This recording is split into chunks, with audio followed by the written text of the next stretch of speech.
Sveiki, mėly bičiuliai, ką praėjo vienas rinkiminis periodas, parašų rinkimas, kad kandidatai į kandidatus galėtų dalyvauti rinkiminėje kovoje baigėsi ir pamažu vyksta dar balsų skaičiavimas, parašų skaičiavimas, bet jau akivaizdu jau matosi, kas praėjo į tolimesnę kovą, o kas ir nepraėjo. Tai nepraėjo 3 žmonės - Kniukšta, Rimkus ir Tutkus. Šiaip Tutkus kažkaip nežinau, atrodo lyg ir turėjau savo nugaros partiją, kad yra tokia apmirusi, bet vis tiek šiokia tokia partija, bet vis dėlto jam nepavyko surinkti parašų. Jisai surinko 10 520 elektroninių parašų ir 5 900 popierinių parašų. Akivaizdu tame, kad tiesiog žmogus neturėjo komandos, kurie būtų ėjusi rinkusi tos parašus, nes popieriniai parašai rodo, kad du dalykus. Pirmas tai yra, kad kažkokia struktūra, partija ar dar kažkas, per kuriuos praeina tie popieriniai lapai ir tiesiog surenkami gyvai tie parašai, arba tada turi didelę kažkokią komandą, arba bent jau labai aktyvią komandą, kuri tiesiog eina betarpiškai renka parašus iš žmonių. Na, elektroninis, tai galima, elektroninis, aišku, rinkti dabar šiais laikais tampa pataugiau, nes iš tikrųjų, jeigu tu turi dar pinigų, metytą Facebook'o reklamą, kad tą įrašą pamatytų daugiau žmonių, įdedi nuorodą su pasirašymu, ir žmonės pasirašo, nes šis laikais tai yra tikrai nesudėtingas procesas. Aš dariau atskirą vaizdo įrašą su parodymu, kaip ten daugmaž reikia pasirašyti elektroniniu būdu. Tai užtrunkia gal kokią minutę ir 2, norėdamas pasirašyti elektroniškai už, tarkim, sąrašą arba už kandidatą kažkokį vienokį ar kitokį. Tai elektroniniu būdu pasirašyti pasirodo, kuo toliau, tuo tampa paprasčiau ir ateityje tikėtina, kad iš viso didžioji dalis tų parašų bus būtent elektroniniai, nes popieriniai, palengva nueis. Bet aišku, čia dar dešimtmečio laikotarpyje. Na, pirmieji be abejo surinko sisteminukai tie kandidatai, Šimonytė elektroniniu būdu labai greitai gavo tos parašus. Nors kiti žmonės sako, kad tie parašai gali būti suklastoti, aš šiaip nemanau, nes konservatorių partija, laisviečiai, dar dalinai visokie liberalai ir šiaip visokie Vilniaus burbulai yra pakankamas kiekis žmonių, kad tikrai tiek parašų jie surinktų. Čia 30 000, sakyčiau, dar nedidelis skaičius. Tikrai tiek parašų yra realų surinkti ir čia kažkaip tampytis su Šimonytė ir aiškintis, ar jinai surinko tiek parašų ar nesurinko, na čia nemanau, kad tikslinga yra, nes bet kuriuo atveju tiek jinai šiokį tokį tą palaikymą tikrai turi. Apie kažkur tai tarp 15 ir 25% visų Lietuvos balsuojančių tikrai balsuotų už ją. Tai reiškia, tas 30 000 tikrai čia yra lašas jūroje, kaip sakoma. Na, Žalimas, tai be abejo irgi yra laisviečių kandidatas, irgi atitinka konservus, liberalus ir Vilniaus burbulus, tai irgi tas 22 000, kuriuos jis deklaravo, tikėtina gal ir surinko. Nors šiaip yra rizikinga tokį mažą kiekį parašų pateikti, nes šiaip dažnai 10% įsibrokuoja, bet vėlgi atkreipkim dėmesį, kad Žalimas 21 000 surinko elektroniniu būdu, o popieriniais tik tai 1197. Tai reiškia, niekas irgi daug nesivargino popieriniais būdais rinkti parašus, tiesiog elektroniniu būdu sufiksavo ir tiek. Na ir Nausėda dar gavo 21 892 elektroninių ir 16 538 popierinius. Iš viso 38 000 turi Nausėda. Sakyčiau, irgi taip nepersistekdamas, bet vis dėlto kažkas vis dėlto netgi ir popierinių būdų rinko už Nausėdą. Tik man įdomu kas. Nes jis kaip ir partijos neturi, struktūros neturi, tik kas ten rinko tas popierinius parašus, čia man irgi gaunasi atviras klausimas. Jeigu kas žinote, tai komentaruose parašykite.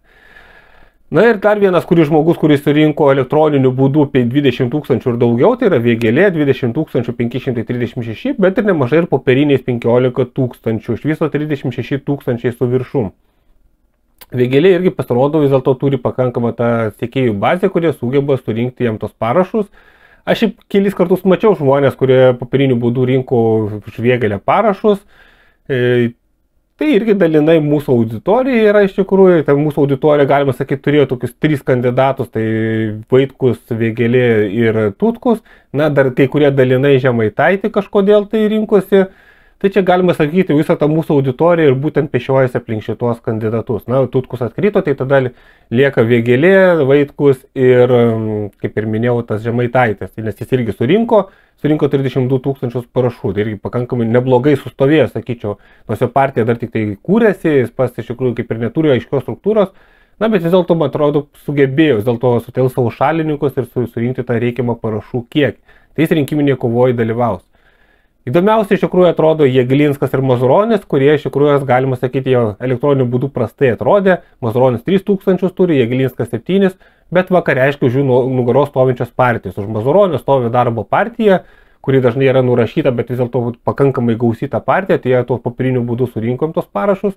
o Jeglinsko sėdi skvernelininkai, kurie irgi kaip ir nauja partija, bet irgi turi tam tikrą aktyvų savo palaikytojų būrį, kurį dažniausiai sudaro įvairiausiai atskylę nuo kitų partijos kalūnai, kurie dirba vienokią ar kitokią valstybinėje administracijoje ir kurie irgi yra pajėgūs surinkti didelį kiekį parašų. Na ir Verygos 28 000 popierinių parašų, tai yra didžiausias kiekis. Čia Valstiečių žaliųjų partija be abejo rėmė ir be abejo turbūt per savo vyriausias skėtinės organizacijas jie sugebėjo surinkti tos parašus. Kaip jie ten vyko, aš nežinau, aš irgi nesusidūriau su Verygos parašų rinkėjais. Elektroniniu būdu tai nebuvo didelis skaičius, bet bendroje sumoje irgi Veryga neblogai, sakyčiau, pasirodė. Ganėtinai, irgi nustebino, galvojau, biškai mažiau gaustų parašų. Na, bet didžiausias turbūt šių parašų rinkimo čempionas ir tas, kur iš ko mažiausiai kas tikėjosi, kad surinks parašus, tai yra Eduardas Vaitkus. 31 818 parašų, praktiškai po lygiai yra ir elektroniniai, ir popieriniai parašai, beveik po 16 000 tiek popierinių, tiek ir elektroninių. Ir čia nustebino du dalykai. Pirmas, tas popierinių parašų skaičius nustebino ir elektroninių parašų skaičius irgi nustebino. Vaitkus yra grinai jau mūsų auditorijos žmonių, tai yra tų, kurie yra visiškai nuvertinti, kurios visi galvoja, kad jie yra berašiai, jie nesugebės elektroniniu būdu pasirašyti. Pripažinsiu iš tikrųjų, kad aš pas nesitikėjau, kad už Vaitkų tikrai tiek parašų susirinks ypač elektroniniu būdu, bet pasirodo vis dėlto procesas yra pasikeitęs ir iš tikrųjų malonu, kad aš suklydau tokiame dalyke, neįvertinau, kad vis dėlto Vaitkus gali sugeneruoti parašų. Reiškia, aš per daug pesimistiškai viską žiūrėjau, reiškia, viskas nėra tiek blogai, kiek aš galvojau. O aš galvojau, iš tikrųjų, kad viskas yra labai blogai. Pasirodo, vis dėlto žmonių yra, kuriems Vaitkaus kalbos yra aktualios ir kurie sugebėjo susitelkti tiek renkant popierinius parašus, tiek sugebėjo sugeneruoti tikrai pakankamai didelį kiekį elektroninių parašų. Žinot, iš tikrųjų, kad už Vaitkaus nugaros nėra jokios partijos, už Vaitkaus nugaros nėra ten kažkokio didelių pinigų, kažkokių paramos, ten kažkokių nevatai žiniasklaidos priemonių, tai rezultatas yra tikrai pakankamai geras. Ir iš tikrųjų, kaip aš pradžioje, dar sausio mėnesį, gruodžio mėnesį sakiau, kad šansai yra niekiniai surinkti, tenka pripažinti, kad suklydau ir iš tikrųjų man negėda pripažinti, kad suklydau. Aš galiu pasakyti, kad mane tai nudžiugino, kad aš suklydau. Nes jeigu būtų pasitvirtinęs mano tas scenarius, tai tada būtume mes turėję dar nikesnę rinkiminę kampaniją. Dabar bent jau rinkiminiai debatai bus kažkiek įdomesni. Bus įdomu pastebėti, kaip per provaldišką televiziją pasirodo, tarkim, nežinau, koks nors Vėgėlė ir Vaitkus. Nežinau, ar Šimonytė ir Nausėda eis į debatus, bet gal koks Mazuronis, Žemaitaitis, Žalimas gal pasirodys debatuose ir bus įdomu, kaip su Vaitkum jie galės pasikapoti. Tai turėsime dar kažkokius, kiek čia iki gegužės 12 dienos, kažkur tai mėnesį, pusantro mėnesio periodo tokios įdomesnės rinkiminės kovos, kurioje galėsime išgirsti kitokią poziciją. Tai dėl to galima tikrai pasidžiaugti ir nudžiuginti. Faktas, aišku, laimėti rinkimus, čia nebenoriu prognozuoti, bet šansai yra tikrai labai menki, nes reikia labai didelį kiekį žmonių įtraukti, tai 100 000 žmonių turi įtraukti, bet bent jau turėsime kažkokią įdomesnę politinę kovą ir dėl to norisi pasidžiaugti. Iš tikrųjų tikrai kaip ir šie rinkimai eilinį kartą rodo, kad iš tikrųjų einama mes prie tos skaitmenizacijos, norim ar to ar nenorim, nes elektroniniai parašai tampa vis aktualesni ir daug kandidatų rinko netgi savo parašus būtent elektroniniu būdu.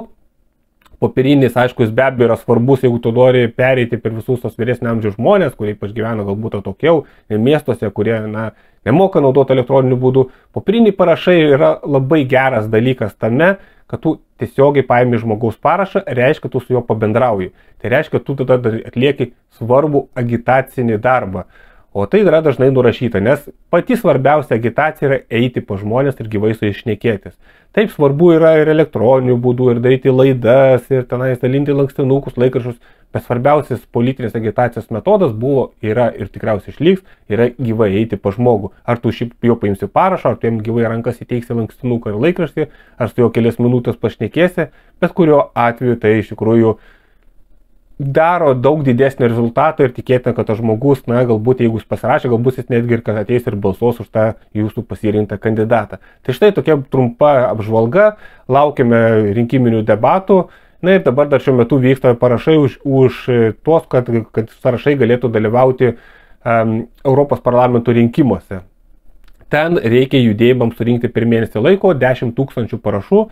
Ir vėl eilinį kartą mes matom diskriminaciją, tie tos partijos, kurios anksčiau įsisteigusios, kurios jau yra anksčiau dalyvavusios Europos parlamento rinkimuose, joms parašų nereikia rinkti. O tie nauji judėjimai, kurie neturi kažkokio dalyvavimo Europos parlamente patirties, jie turi eiti ir rinkti parašus. Tai reiškia vėl kažkoks diskriminacinis metodas. Lygiai tas pas yra ir Seime. Jeigu žmogus pas save įsikėlė vienmandatį apygardoje, jis turi surinkti irgi, bijau pameluoti, kiek ten, man atrodo, ar 1000 ir 2000 parašų per 4 savaitės tos vietoje gyvenančių žmonių. O jeigu nuo partijos yra iškeliamas žmogus, jam nereikia rinkti parašų. Tai vėlgi yra Lietuvoje ta politinė sistema, jinai yra ganėtai diskriminacija yra ir vienom partijoms ten, tarkim, yra geresnės sąlygos, o jeigu tu esi nauja partija arba nepartinis, tau yra daug blogesnės sąlygos dalyvauti politinėje kovoje. Tai be abejo, tokius dalykus irgi reikėtų keisti, bet kol kas nematau, kad žmonės norėtų daryti tą politinę reformą. Žmonės neka apie daug dalykų, bet jie neina tokių svarbių kelių, reformų kelių, kai tarkim visą tą rinkiminę sistemą pakeisti, kaip įvesti Seimo nario atšaukimo mechanizmą, nes tai aš neįsivaizduoju, kaip gali šalis vadinti demokratinė, jeigu tu gali tik Seimo narį ar kokį kitą politiką tik išrinkti, bet tu jo negali atšaukti, jeigu jis tarkim apsivėlavo arba nevykdo savo rinkiminių pažadų. Tai Seimo nario atšaukimo mechanizmas yra būtinas. Tai va, draugai, tokia bendra trumpa apžvalga rinkiminio proceso. Praėjo dabar 9 kandidatai dalyvaus tolimesnėje prezidentų kovoje: Šimonytė, Nausėda, Žemaitaitis, Mazuronis, Žalimas, Vėgėlė, Jeglinskas, Vaitkus ir Veryga. Na ir tada stebėsime toliau rinkiminį procesą ir tikrai mielai pakomentuosime tos dalykus. Na, o aš tikiuosi dar preliminariai susitarę su Vaitkumi, kad apžvelgsime programą atskiroje laidoje, reikia sutarti laiką ir padaryti video apie tai.